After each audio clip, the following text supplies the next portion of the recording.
Uber Technologies Incorporated was in critics' crosshairs while Lyft Incorporated was winning support after the company's very different responses to President Donald Trump's immigration order. The backlash came as New York taxi drivers went on strike Saturday and joined a protest at New York's John F. Kennedy International Airport against Trump's order blocking entry to the U.S. by immigrants from select largely Muslim countries, while a tweet from Uber indicated the company had suspended surge pricing, causing some to view the company as seeking to undermine the strike. Lyft largely stayed out of Saturday's confrontation but sent an email to users Sunday saying that the company would be donating $1 million over the next 4 years to the American Civil Liberties Union. President Trump signed an executive order Friday that banned the entry of immigrants and refugees from 7 Muslim-majority countries for 90 days and bars Syrian refugees indefinitely. A federal judge stayed the order Saturday, which temporarily stopped the deportation of refugees and other immigrants detained at U.S. airports.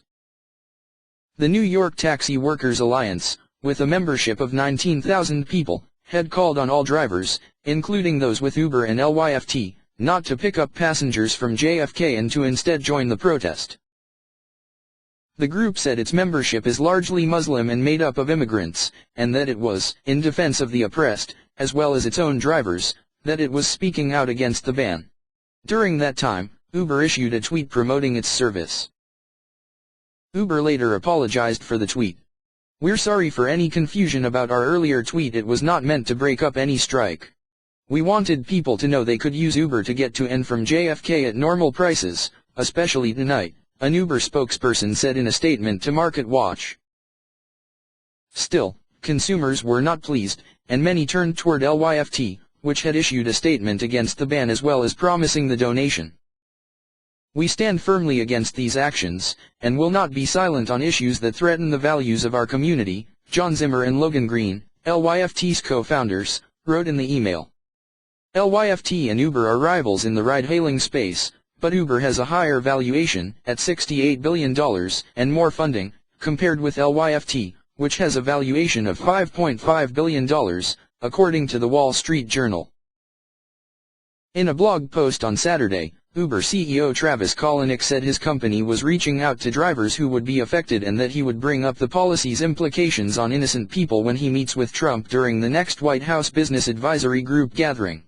Kalanick is a member of that group along with Elon Musk, chief executive of Tesla, and Ginny Rometty, CEO of IBM, among others.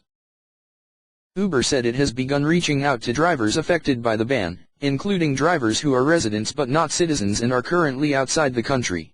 The company said it would work to compensate them pro bono for the missed wages with Uber. Kalanick's decision to join the White House Council was recently met with protests at the Uber headquarters in San Francisco, according to several news outlets. Musk's participation was also criticized.